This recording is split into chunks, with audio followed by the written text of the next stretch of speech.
जय हिंद दोस्तों, सीटेट 2026 विज्ञान। आज हम आपके लिए पेपर 2 में प्रैक्टिस सेट 4 लेके आए हैं। अभी तक आपने प्रैक्टिस सेट 3 तक नहीं देखा है तो उसे आप अवश्य देख लें, क्योंकि प्रैक्टिस सेट 1, 2, 3 में महत्वपूर्ण प्रश्न जो सीबीएसई बेस्ड हैं उनको आपको बताया गया है। तो आज हम सीटेट 2026 के लिए प्रैक्टिस सेट 4 में डिस्कशन करेंगे। अगर आप मेरे चैनल से पहली बार जुड़े हैं तो चैनल को सब्सक्राइब करके बेल आइकॉन्स पे क्लिक कर लीजिएगा और लगे हाथ आप वीडियो को लाइक और शेयर कर दीजिए। चलिए आज हम इस वीडियो के प्रश्न को स्टार्ट करते हैं। पहला प्रश्न आपके सामने है कि पौधों में गैसों का आदान प्रदान मुख्यतः किस भाग द्वारा होता है? क्या जड़ के द्वारा होता है, तना के द्वारा होता है, रंध्र के द्वारा होता है या फूल के द्वारा? तो जो पौधों में गैसों का आदान प्रदान होता है वो स्टोमेटा यानी रंध्र के द्वारा होता है। इस प्रश्न का सही जवाब ऑप्शन नंबर सी हो जाएगा। एक्सप्लेनेशन की बात करें तो पत्तियों पर उपस्थित रंध्र स्टोमेटा के माध्यम से पौधे CO2 ग्रहण करते हैं और O2 और जल वाष्प का उत्सर्जन करते हैं। अगले प्रश्न की ओर बढ़ते हैं तो प्रश्न संख्या 2 आपको देखने को मिलेगा। निम्न में से कौन सा पदार्थ अम्लीय एसिडिक है? साबुन का घोल, बेकिंग सोडा, नींबू का रस और चूने का पानी। तो अगर आप देखें तो अम्ल जो होता है वो खट्टा होता है। इस प्रश्न के अकॉर्डिंग आपके ऑप्शंस में एक नींबू ही है जो स्वाद में खट्टा है, यानी इस प्रश्न का सही जवाब ऑप्शन नंबर सी हो जाएगा। एक्सप्लेनेशन की बात करें तो नींबू के रस में साइट्रिक अम्ल पाया जाता है। यहाँ से 2 प्रश्न आपके तैयार हो गए, इसीलिए यह अम्लीय होता है। अगले प्रश्न की बात करें तो प्रश्न संख्या 3 आपके लिए है। विद्युत परिपथ में फ्यूज का मुख्य कार्य क्या होता है? धारा को बढ़ाना, धारा को कम करना, अधिक धारा होने पर परिपथ की सुरक्षा करना या बल्ब को चमकाना?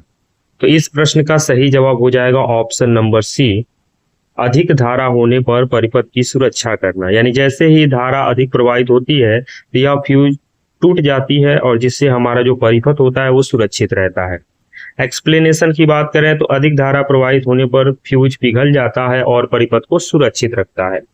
अगले प्रश्न की ओर बढ़ते हैं तो प्रश्न संख्या 4 आपको देखने को मिलेगा। मानव शरीर में रक्त का लाल रंग किसके कारण होता है? ये बहुत बेहतरीन प्रश्न और अच्छा प्रश्न है, VIMP का टिक लगा सकते हो। तो मानव में जो रक्त जो होता है वो लाल रंग हीमोग्लोबिन के कारण होता है। इस प्रश्न का सही जवाब ऑप्शन नंबर बी हो जाएगा। एक्सप्लेनेशन की बात करें तो हीमोग्लोबिन एक लौह युक्त प्रोटीन है जो रक्त को लाल कर देता है। अगले प्रश्न की ओर बढ़ते हैं तो प्रश्न संख्या 5 आपको देखने को मिलेगा। ध्वनि की चाल सबसे अधिक किस माध्यम में होती है? क्या वायु में, जल में, निर्वात में या ठोस में? तो आपको पता होना चाहिए कि जो ध्वनि होती है ना उसकी जो चाल होती है वो सबसे अधिक जो होती है ठोसों में होती है। इस प्रश्न का सही जवाब ऑप्शन नंबर डी हो जाएगा, क्योंकि ठोस कणों के बीच दूरी कम होता है जिसके कारण ध्वनि बहुत तेज इसमें गति करती है। अगले प्रश्न की बात करें तो प्रश्न संख्या 6 आपके लिए है। निम्नलिखित में से कौन सा अक्षय रिन्यूएबल ऊर्जा स्रोत है? क्या कोयला, डीजल, पवन ऊर्जा या पेट्रोलियम? इस प्रश्न में सही जवाब आपका ऑप्शन नंबर सी, पवन ऊर्जा जो है वो आपका रिन्यूएबल ऊर्जा स्रोत माना जाता है। एक्सप्लेनेशन की बात करें तो पवन ऊर्जा प्राकृतिक रूप से पुनः प्राप्त होने वाला ऊर्जा स्रोत है। अगले प्रश्न की ओर बढ़ते हैं तो प्रश्न संख्या 7 आपको देखने को मिलेगा। प्रकाश का परावर्तन किस सतह पर सबसे अच्छा होता है? क्या खुरदरी सतह पर, चिकनी एवं चमकदार सतह पर, कपड़े की सतह पर या लकड़ी की सतह पर? तो जो प्रकाश का परावर्तन होता है उसके लिए सतह चिकनी और चमकदार होना चाहिए। इस प्रश्न का सही जवाब हो जाएगा ऑप्शन नंबर बी। एक्सप्लेनेशन की बात करें तो समतल एवं चमकदार सतह पर नियमित परावर्तन होता है। अगले प्रश्न की बात करें तो प्रश्न संख्या 8 आपको देखने को मिलेगा कि निम्नलिखित में से कौन सा अकशेरुकी जीव है, यानी इनवर्टेब्रेट जीव कौन सा है? क्या वो मछली है, सांप है, केंचुआ है या कबूतर है? तो केंचुआ जो होता है वो अकशेरुकी जीव के अंतर्गत आता है। तो इस प्रश्न का सही जवाब ऑप्शन नंबर सी हो जाएगा। एक्सप्लेनेशन की बात करें तो केचुए में रीढ़ की हड्डी नहीं होती, इसीलिए यह अकशेरुकी होता है। अगले प्रश्न की ओर बढ़ते हैं तो प्रश्न संख्या 9 आपको देखने को मिलेगा। मानव शरीर की सबसे छोटी हड्डी कौन सी है? फीमर है, स्टेप्स है, या टिबिया है, या रेडियस है? तो मानव शरीर की जो सबसे छोटी हड्डी होती है उसको बोलते हैं स्टेप्स। अगर यही प्रश्न ऐसे होता कि मानव शरीर की सबसे बड़ी हड्डी, तो वो आपकी फीमर हो जाती। इस प्रश्न का सही जवाब हो जाएगा ऑप्शन नंबर बी। एक्सप्लेनेशन की बात करें तो स्टेप्स हड्डी जो है वो कान में स्थित होती है और शरीर की सबसे छोटी हड्डी होती है। अगले प्रश्न की ओर बढ़ते हैं तो प्रश्न संख्या 10 आपको देखने को मिलेगा। विज्ञान शिक्षण में प्रयोगशाला कार्य का मुख्य उद्देश्य क्या है? केवल रिकॉर्ड लिखवा दिया जाए तो केवल तो निगेटिव वर्ड होता है। अवधारणाओं की व्यवहारिक समझ विकसित करना, ठीक है। गृह कार्य देना, यह भी अच्छी बात नहीं है, क्योंकि बच्चे को क्या करना है? विज्ञान से जोड़ना है। केवल परीक्षा, ये भी निगेटिव वर्ड। इस प्रश्न का सही जवाब ऑप्शन नंबर बी हो जाएगा, यानी अवधारणाओं की व्यवहारिक समझ विकसित करना है। एक्सप्लेनेशन की बात करें तो प्रयोगशाला कार्य विद्यार्थियों को अनुभव के माध्यम से सीखने का अवसर देता है। अगले प्रश्न की बात करें तो प्रश्न संख्या 11 आपके लिए है। यदि किसी वस्तु पर कुल बल शून्य हो तो वस्तु की गति होगी, क्या होगी? क्या वो बढ़ेगी, घटेगी, स्थिर रहेगी, समान वेग से चलेगी, या तुरंत रुक जाएगी?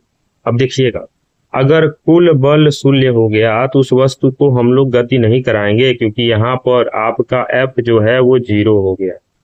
और जब F 0 हो जाता है तो वहां पर जो मोशन होता है वो आपका हो जाता है रेस्ट के कंडीशन में। ये रेस्ट का मतलब वो स्थिर, यानी इस प्रश्न का सही जवाब ऑप्शन नंबर सी हो जाएगा, यानी स्थिर रहेगी या समान वेग से चलती रहेगी। यानी अगर वो चल रही, गति कर रही है तो उसी वेग से गति करेगी, और अगर रुकी है तो रुकी रहेगी। एक्सप्लेनेशन की बात करें तो न्यूटन के प्रथम नियम के अनुसार असंतुलित बल न होने पर वस्तु अपनी अवस्था बनाए रखती है। अगले प्रश्न की बात करें तो प्रश्न संख्या 12 आपको देखने को मिलेगा कि निम्नलिखित में से कौन सा संक्रामक रोग है? क्या मधुमेह, उच्च रक्तचाप, क्षय रोग, या कैंसर? तो जो संक्रामक रोग है इन ऑप्शंस में आपका सही जवाब ऑप्शन नंबर सी हो जाएगा, यानी टीबी, जिसे क्षय रोग कहेंगे। एक्सप्लेनेशन की बात करें तो टीबी जीवाणु यानी बैक्टीरिया से होने वाला संक्रामक रोग होता है। अगले प्रश्न की बात करें तो प्रश्न संख्या 13 आपको देखने को मिलेगा कि विज्ञान कक्षा में हैंड्स ऑन एक्टिविटी का मुख्य उद्देश्य क्या है? क्या रटने की क्षमता? तो रटना तो निगेटिव वर्ड है। विद्यार्थियों को सक्रिय रूप से सीखने में शामिल करना, ये अच्छी बात है। केवल समय बिताना, केवल निगेटिव वर्ड है। अगले कार्य को कम या अधिक नहीं करना है। तो इस प्रश्न का सही जवाब ऑप्शन नंबर बी हो जाएगा, विद्यार्थियों को सक्रिय रूप से सीखने में शामिल करना। एक्सप्लेनेशन की बात करें तो गतिविधि आधारित अधिगम से वैज्ञानिक सोच, जिज्ञासा और समस्या समाधान कौशल विकसित होते हैं। अगले प्रश्न की ओर बढ़ते हैं तो प्रश्न संख्या 14 आपको देखने को मिलेगा। पृथ्वी के चारों ओर चक्कर लगाने वाला प्राकृतिक उपग्रह कौन सा है? तो आपको पता होना चाहिए, बहुत ही प्रसिद्ध क्वेश्चन है। तो जो नेचुरल सैटेलाइट यानी प्राकृतिक उपग्रह होता है जो पृथ्वी का चक्कर लगाता है वो आपका होता है चंद्रमा। इस प्रश्न का सही जवाब ऑप्शन नंबर सी हो जाएगा। चंद्रमा पृथ्वी का एकमात्र प्राकृतिक उपग्रह है। और आज के सेशन का अंतिम प्रश्न, प्रश्न संख्या 15 आपके लिए है कि सीटेट एवं सीबीएसई के अनुसार विज्ञान शिक्षण में सबसे अधिक महत्व किसे दिया जाता है? केवल याद, तो केवल निगेटिव वर्ड है, केवल निगेटिव वर्ड है, केवल निगेटिव वर्ड है। तो इस प्रश्न का सही जवाब ऑप्शन नंबर सी हो जाएगा, यानी अवधारणात्मक समझ और अन्वेषण एवं वैज्ञानिक दृष्टिकोण महत्वपूर्ण है। एक्सप्लेनेशन की बात करें तो सीटेट पेपर 2 में सीबीएसई दोनों में विज्ञान शिक्षण का उद्देश्य अवधारणाओं की गहरी समझ, जिज्ञासा, तर्क शक्ति और वैज्ञानिक दृष्टिकोण का विकास करता है। तो आज हमने महत्वपूर्ण 15 क्वेश्चन देखे। आपको वीडियो अच्छा लगा तो लाइक कीजिएगा, और चैनल से पहली बार जुड़े हैं तो चैनल को सब्सक्राइब करके बेल आइकन पे जरूर क्लिक कर दीजिएगा। मिलते हैं प्रैक्टिस सेट 5 में। जय हिंद।